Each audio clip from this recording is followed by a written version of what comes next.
मला ते म्हणायचे की रोहित तुझ्या झिपऱ्या वाढल्यात, जरा झिपऱ्या कमी कर.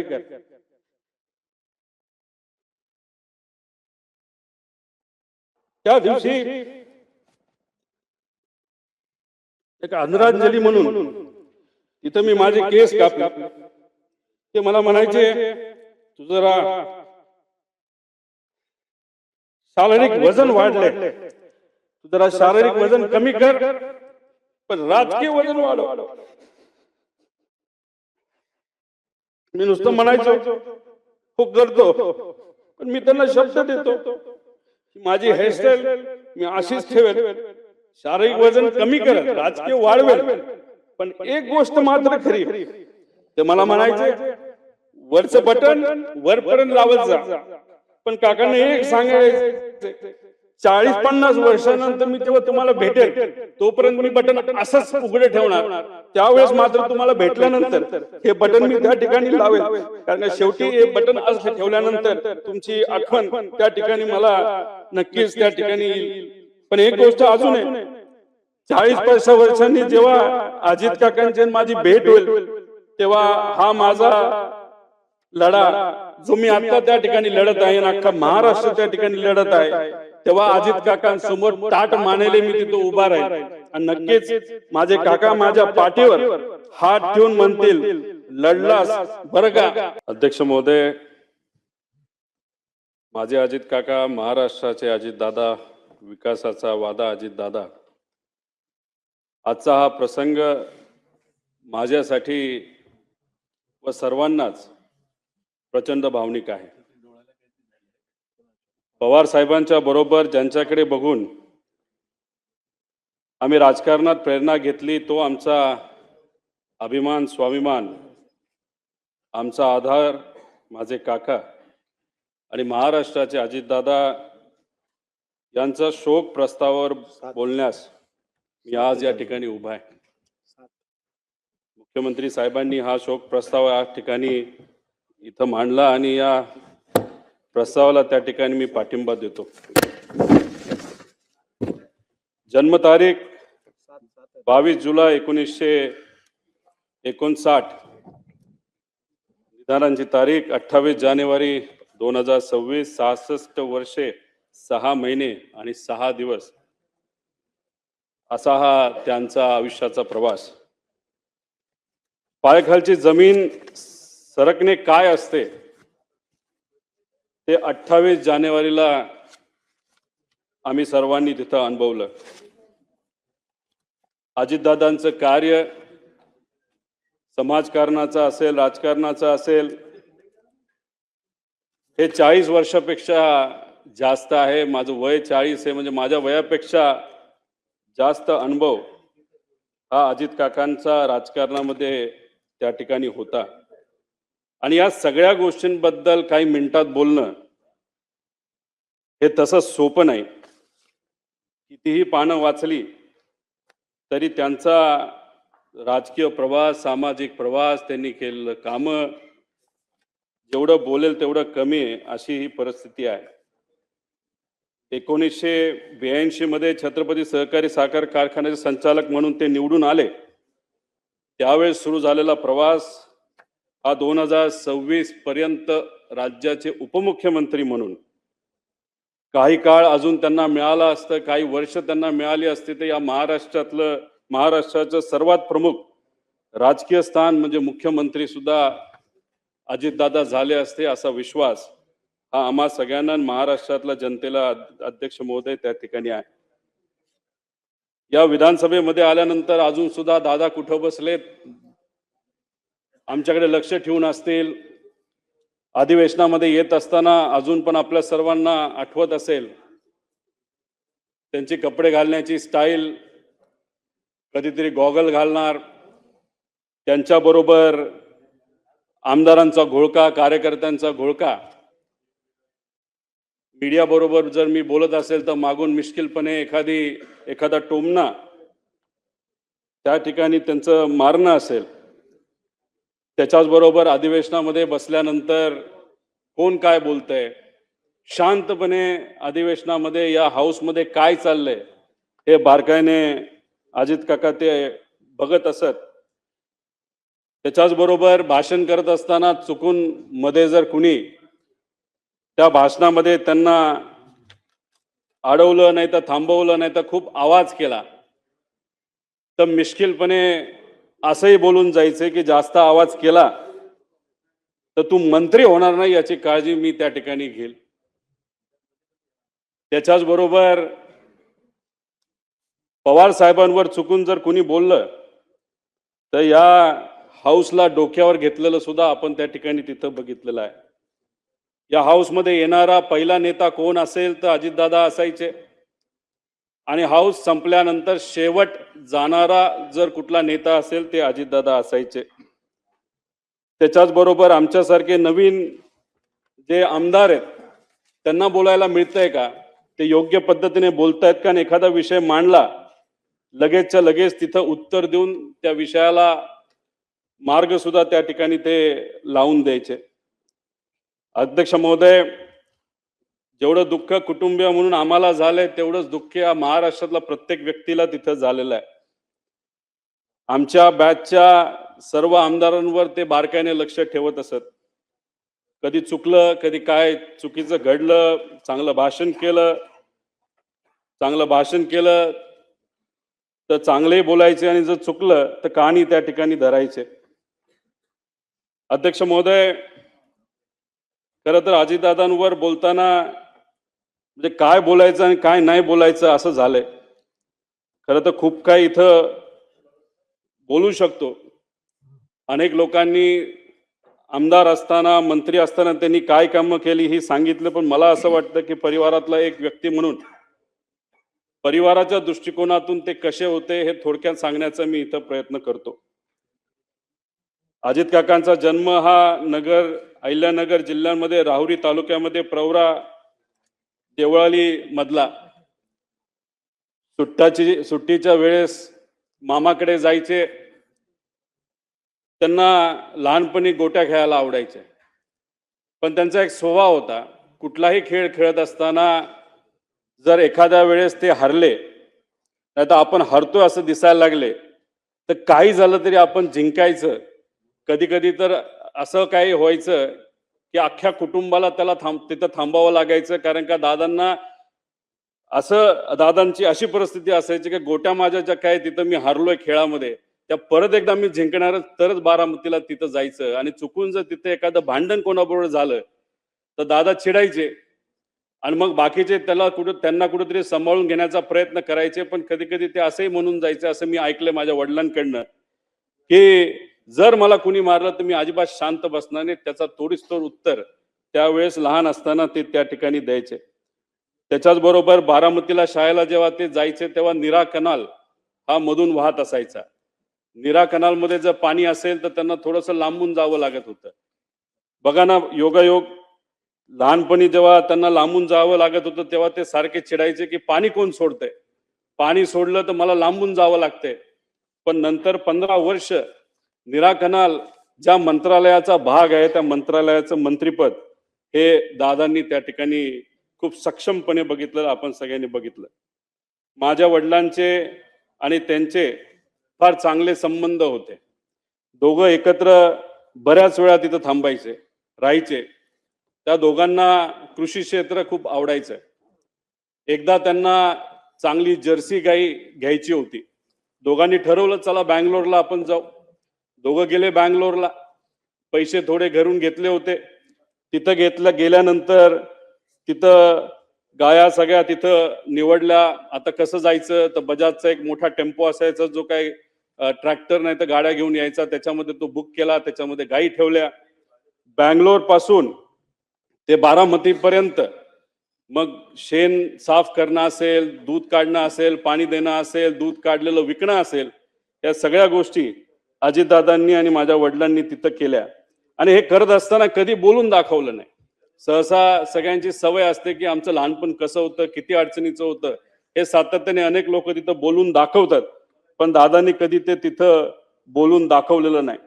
त्याच्याच बरोबर असेही काही अनुभव मी ऐकलेले की जेव्हा लहानपणी ते श्रीनिवास काका असतील असं चालत मातीच्या रस्त्याने जायचे आणि जात असताना जेव्हा रस्त्यावर एखादा दगड असेल, काटा असेल ना तर काही असेल तर ते साईडला सारून ठेवायचे. की त्यांचं म्हणणं असायचं की ठीक आहे, आपण आता चालतोय, आपल्याला दगड दिसतो तर तो बाजूला करूया, म्हणजे मागून येणारी एखादी गाडी असेल, बैलगाडी असेल, त्याला कुठं त्या ठिकाणी त्रास होऊ नये. म्हणजे दुसऱ्याची काळजी कशी घ्यायची हे लहानपणीपासून दादांनी त्या ठिकाणी जपून ठेवलं होतं. त्याच्याच बरोबर शेतामध्ये जात असताना गाजर गवत असेल नाही तर अजून कुठलं काय असेल तर ते उपटायचं आणि बांधावर काढून ठेवायचं. आणि लहानपणी कोल्हापुरात शहाजी महाराजांच्या शाळेमध्ये, राजश्री शाहू महाराजांच्या शाळेमध्ये त्या ठिकाणी गेल्यानंतर पुरोगामी विचाराचा पगडा त्यांच्या मनावर, ध्यानावर आणि विचारांवर त्या ठिकाणी बसला. अध्यक्ष महोदय, फार लहान म्हणजे कदाचित ते 18 ते 20 वर्षाचे असतील तेव्हा वडिलांचा अकाली निधन त्या ठिकाणी झालं. आणि ते झाल्यानंतर शेतीची पूर्णपणे जबाबदारी काकांवर तिथं आली. आणि त्याच्यामध्ये कष्ट कसे करायचे, शेतीत नवीन प्रयोग कसे करायचे हे कुठं ना कुठंतरी सातत्याने ते तिथं समजून घेत होते. त्याच्याच बरोबर आदिदादांच्या वडिलांचं निधन झाल्यानंतर अनंतराव आजोबा हे वारल्यानंतर पवार साहेबांनी दादांची फार मनापासून काळजी घेतली. स्वतःच्या पोटच्या पोरासारखं त्यांना त्या ठिकाणी वाढवलं. आणि दादांनी सुद्धा पवार साहेबांचा आदर हा शेवटपर्यंत त्या ठिकाणी ठेवला. त्याच्याच बरोबर जसे जसे अजितदादा स्वतःला सिद्ध करत गेले तसे तसे पवार साहेबांनी अधिकची जबाबदारी ही दादांवर त्या ठिकाणी टाकली. शेतीमध्ये बोलत असताना शेतीमध्ये नवीन टेक्नॉलॉजी आपल्याला कशी आणता येईल यासाठी अजितदादा नेहमी नेहमी तिथं प्रयत्न करत. एक तर अनुभव असा आहे की त्या काळामध्ये त्यांनी टोमॅटोची शेती केली होती आणि ती शेती केल्यानंतर खूप चांगल्या पद्धतीचं उत्पादन आलं आणि त्यावेळेस 80,000 रुपये एवढे विक्रमी भाव त्यांना तिथं मिळाला होता. आणि त्या बाबतीत पवार साहेबांनी आणि आसपासच्या शेतकऱ्यांनी सुद्धा त्यांचं अभिनंदन तिथं त्या ठिकाणी केलं होतं. अध्यक्ष महोदय, ह्या सगळे अनुभव का सांगतोय, कारण का जेवढं बोलू तेवढं तिथं कमी आहे. शेतकऱ्यांबद्दल अजितदादांना नेहमी आदर असायचा. शेतकऱ्याचा जी एक क्वालिटी असते की काही झालं तरी हार नाही मानायची, हीच क्वालिटी ही अजितदादांमध्ये अध्यक्ष महोदय त्या ठिकाणी होती. अध्यक्ष महोदय, राजकारणामध्ये आल्यानंतर त्यांनी खूप मोठ्या प्रमाणात कामं केलेली आपल्या सगळ्यांना तिथं माहिती आहे. पण राजकारणात येत असताना त्यांचं वय किती होतं तर फक्त 23 वर्षाचं होतं. 1982 मध्ये त्यांनी श्री छत्रपती सहकारी साखर कारखान्या निवडणुकीमध्ये तिथं डायरेक्टर झाले. तिथून त्यांची तिथं सुरुवात झाली. त्याच्यानंतर जिल्हा सहकारी बँक, शिक्षण संस्था, दूध संस्था, क्रीडा संस्था, खासदार, आमदार, मंत्री, कॅबिनेट मंत्री, विरोधी पक्ष नेते, अशा पद्धतीने विविध पद भूषवली. पण त्या पद भूषवत असताना खूप मनापासून त्या पदासाठी न्याय देण्याचा प्रामाणिकपणे त्यांनी त्या ठिकाणी प्रयत्न केला. कुठेही असं केलं नाही की मला हे पद मिळालं त्या पदाचा वापर फक्त मला झाला पाहिजे. सकाळपासून संध्याकाळपर्यंत लोकांच्या हितासाठी त्यांनी त्या ठिकाणी काम केलं. आणि हे काम करत असताना त्या विभागाचे जे कुठले अधिकारी असतील त्या अधिकाऱ्यांना सुद्धा विश्वासात घेतलं. एखादा चांगला अधिकारी एखादी चांगली गोष्ट सांगत असेल आणि आपण मंत्री आहोत म्हणून त्याचा आवाज बंद करायचा नाही तर त्याला कमी लेखायचं, हे कधी दादांनी तिथं केलेलं नाही. आणि त्यामुळेच अधिकाऱ्यांमध्ये सुद्धा दादांबद्दल फार चांगली भावना ही शेवटपर्यंत त्या ठिकाणी राहिली. अध्यक्ष महोदय, दादांकडे जर आपण पदं बघितली तर अनेक मोठी मोठी पदं आहेत. त्या पदामध्ये म्हणजे फारच, पण बऱ्याच लोकांनी त्या विषयावर बोलल्यामुळे मी काही जास्त त्याच्यात बोलत नाही. पण ते एकच सांगतो, अजितदादांबद्दल बोलत असताना बऱ्याच लोकांना काही गैरसमज सुद्धा होते. दादांचा स्वभाव खूप कडक आहे असं लोक म्हणायचे. पण मगाशी जसं उदाहरण दिलं, दादा एका फणसासारखे होते, बाहेरून एकदम कडक पण आतून एकदम गोड, तसा त्यांचा तिथं स्वभाव असायचा. पण काही स्वार्थी व्यक्तिगत विषय घेऊन, बेकायदेशीर विषय घेऊन येणाऱ्या लोकांबद्दल मात्र ते चीड करायचे. पण एखादा सामान्य व्यक्ती त्यांच्याकडे आला तर लगेचच्या लगेच तिथं काम आपल्याला कसं करून घेता येईल याचं प्राधान्य ते नेहमी नेहमी त्या ठिकाणी देत असायचं. त्याच्याच बरोबर असे काही जण म्हणायचे की त्यांना राजकारण सोडून दुसऱ्या कशातच रस नाही. पण एखादे चांगले चित्र असेल, चांगली कलाकृती असेल तर नक्कीच त्याला त्या ठिकाणी ते वेळ द्यायचे. चांगली गाणी, जुनी गाणी ही गायला ऐकायला त्यांना त्या ठिकाणी आवडायचं. त्याच्याच बरोबर त्यांना पिक्चर बघायला सुद्धा आवडायचं. पण बहुतांश पिक्चर त्यांचे ते आवडकीचे जे होते ते सर्व जुने पिक्चर होते. खरं तर मी मध्ये त्यांना विनंती केली होती की KGF पिक्चर हे तुम्ही बघा, रॉकी भाय. कारण की एका प्रचारामध्ये मी कुठेतरी बोलून गेलो, आजचे रॉकी भाई कोण आहेत राजकारणात, ते तर दादा आहेत. दादा म्हणले हा कसला पिक्चर तू काढला. म्हणलं दादा जेव्हा प्रचार होईल, आपण पिंपरी चिंचवड मध्ये सत्तेत येऊ, त्यानंतर आपण दोघं एकत्रित बसून तो पिक्चर बघू. पण ते स्वप्न माझं जे कुठलं छोटं असेल ते त्या ठिकाणी काही पूर्ण होऊ शकत नाही. अध्यक्ष महोदय, खरं तर अजितदादांची दुसरी बाजू, जेव्हा केव्हा एखादा कार्यकर्ता अडचणीत येतो तेव्हा ते मनापासून त्या कार्यकर्त्याला मदत करत असेल. आपण एखाद्या पदावर असलो काय नसलो काय, लोक जेव्हा अडचणीत असायची त्या लोकांना सुद्धा तिथं मदत ते सातत्याने त्या ठिकाणी करत होते. 2005 साली मांढरा देवी दुर्घटनेतील चेंगराचेंगरीत सुमारे 300 जणांचा मृत्यू झाला. अजितदादा लगेचच्या लगेच तिथे गेले. जी काय मदत आपल्याला शासनाकडनं, प्रशासनाकडनं आणि व्यक्तिगत करता येईल ती मदत तिथे असणाऱ्या लोकांना व त्यांच्या नातेवाईकांना तिथं केली. अध्यक्ष महोदय, पक्ष संघटना बांधणीमध्ये सुद्धा त्यांचं खूप मनापासूनच लक्ष तिथं असायचं. कार्यकर्त्याला काय लागतं, कसं लागतं, त्यांना मदत कशी आपल्याला करता येईल, त्याच्याच बरोबर तरुणांना राजकारणाकडे आकर्षित करणं हे काय सहसा सगळ्यांना जमतं असं नाही. पण दादांच्या अवतीभोवती हे युवा कार्यकर्ते सातत्याने असायचे. अनेक युवा कार्यकर्त्यांना त्यांनी राजकारणामध्ये संधी दिली, आमदार बनवलं. आमदार झाल्यानंतर त्यांना मंत्री बनवलं. त्यामुळे नवीन कार्यकर्त्याला ताकद देणं हे दादांना खूप मनापासून त्या ठिकाणी माहीत होतं आणि त्यांची ती आवड असायची. निवडणूक कशी लढवावी, कुणाला उमेदवारी द्यावी, कुणाच्या बंडखोरीला छुपा आशीर्वाद द्यावा, सत्तेची मोठ कशी बांधावी, सत्ता कशी मिळवावी, सत्ता कशी टिकवावी आणि सत्ता कशी गाजवावी, हे अजितदादांकडनं आपण सर्वजण शिकू शकतो.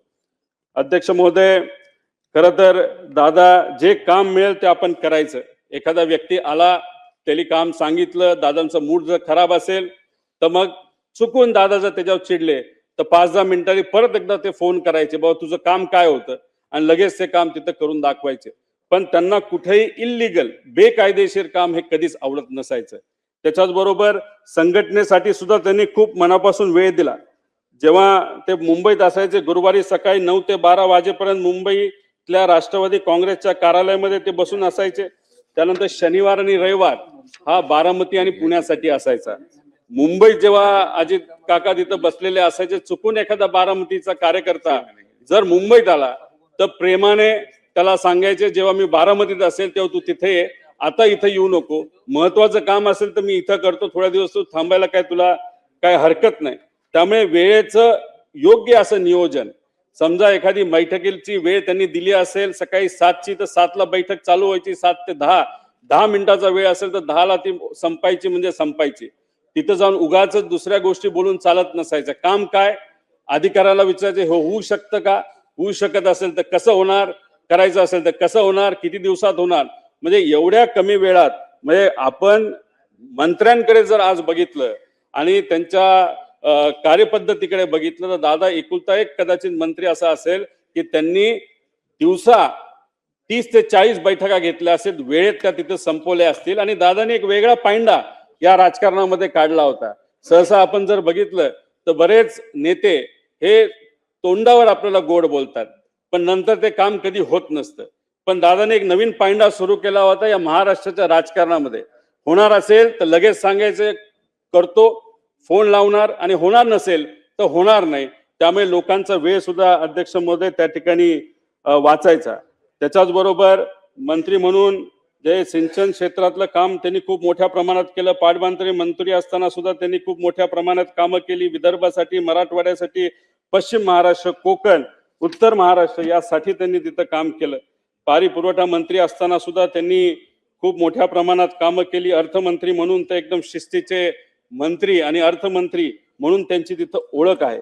11 वेळा त्यांनी बजेट तिथं सादर केलं आणि ते करत असताना काटकसरीने आपल्याला राज्याची तिजोरी ही कशा पद्धतीने त्या ठिकाणी त्याचं नियोजन करता येईल हे दादांनी आपल्या सर्वांना दाखवून दिलं. कोरोना काळामध्ये आर्थिक अडचण असताना सुद्धा योग्य असं नियोजन करून या महाराष्ट्राचं जे आर्थिक घडी आहे ती त्या ठिकाणी बसवलेली आपण सर्वांनी तिथं बघितली. जिल्हा नियोजन समितीला भरघोस निधी दिला, आमदार निधीमध्ये मोठ्या प्रमाणात वाढ केली आणि ह्या सर्व गोष्टींमुळे या महाराष्ट्राच्या विकासासाठी खूप मोठ्या प्रमाणात मदत त्या ठिकाणी झाली. त्याच्याच बरोबर ऊर्जा मंत्री असताना सुद्धा त्यांनी अशी कधी परिस्थिती आणली नाही की आपल्याला ट्रान्सफॉर्मर पाहिजे, आपल्याला त्या ठिकाणी डीपी पाहिजे आणि डीपी तो MSEB कडे नाहीये. तिथं एवढं पैशाचं नियोजन चांगल्या पद्धतीने केल्यामुळे कोणालाही कुठल्याही शेतकऱ्याला त्या ठिकाणी अडचण झाली नाही.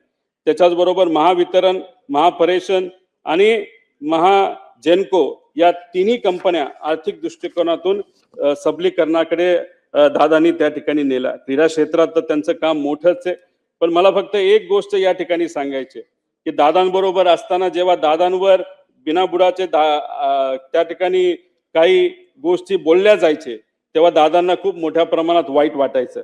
जनतेच्या विकासाचं राजकारण करत असताना दादांवर नको नको ते आरोप झाले. ज्या दादांनी आयुष्यभर स्वच्छतेचा अग्र धरला त्यांच्या अंगावर आरोपाचे डाग उडवले गेले. त्यावेळी दादा किती अस्वस्थ व्हायचे हे आम्हा सगळ्यांना त्या ठिकाणी माहिती. विशेष म्हणजे यातील एकही आरोप या मंडळींना सिद्ध करता आला नाही.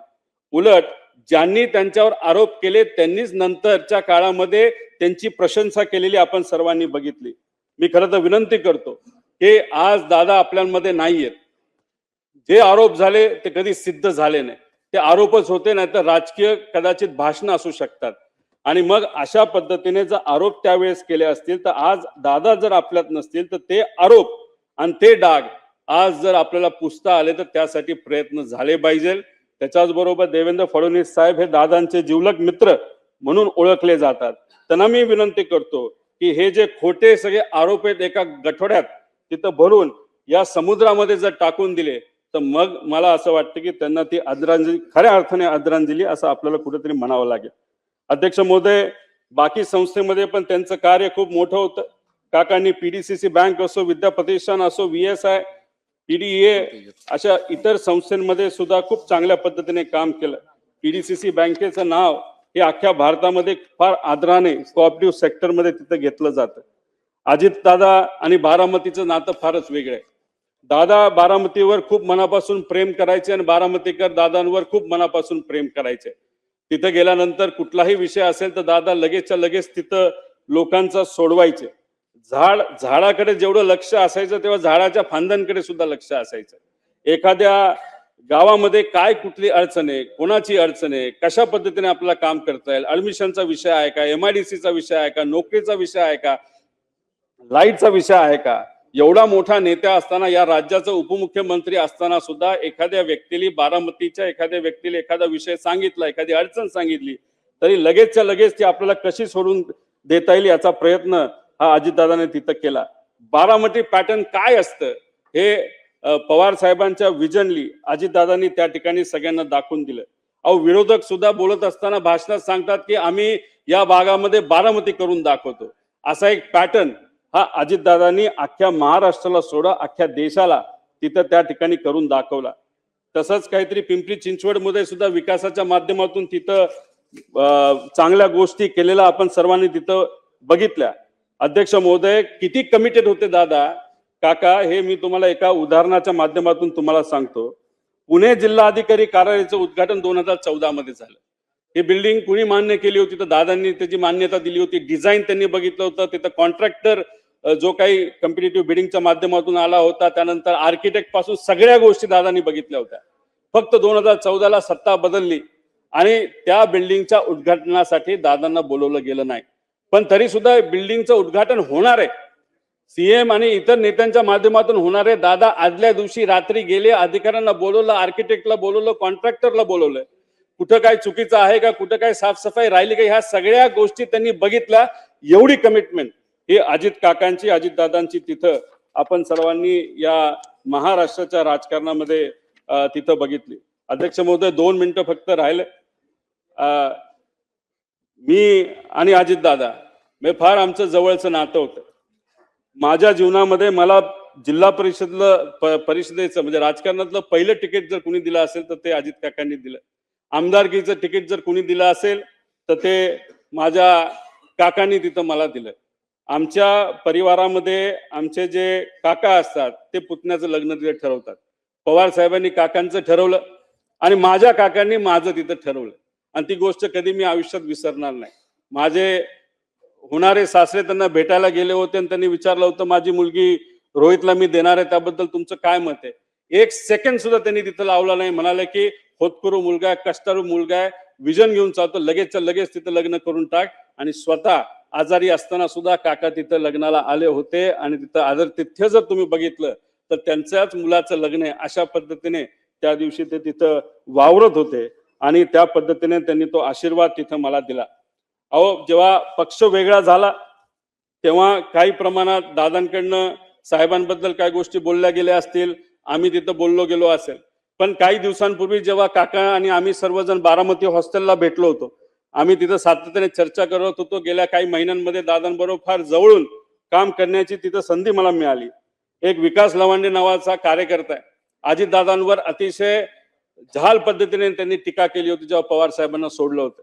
तेव्हा ते विकास लवांडेंना काही 1.5 महिन्यापूर्वी दादांना भेटवलं. दादा हे विकास लवांडे. तेव्हा दादांनी सांगितलं मीच त्याला पक्षामध्ये आणलंय. अहो दादा, तुमच्या विरोधात त्यांनी खूप काय बोलले म्हणतो, तुम्हाला भेटायला घाबरतोय.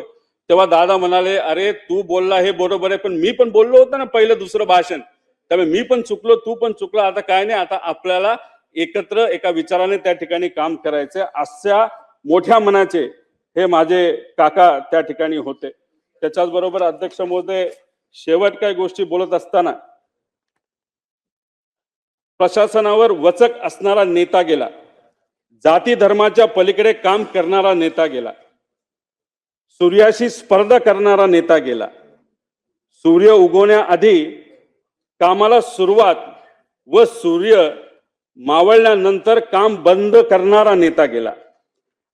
अजितदादांच्या जाण्याने महाराष्ट्राच्या राजकारणातील एक लोकनेता गेला, महाराष्ट्राच्या राजकारणातील रुबाब गेला, बेट्या म्हणून आव्हान देणारा ग्रामीण बाज गेला, महाराष्ट्रातील राजकारणाचा रांगडेपणा गेला, राज्याच्या राजकारणातील बेधडकपणा गेला, राज्याच्या राजकारणातील वेग आणि आवाका गेला, महाराष्ट्रातील राजकारणाचा जिवंतपणा गेला. सगळ्यात महत्वाचे राज्याच्या राजकारणातील मिश्किलपणा गेला. अजितदादा पवार नावाचा जादूगार हसवत हसवत संबंध महाराष्ट्राला निशब्द करून गेला. मला ते म्हणायचे की रोहित तुझ्या झिपऱ्या वाढल्यात, जरा झिपऱ्या कमी कर.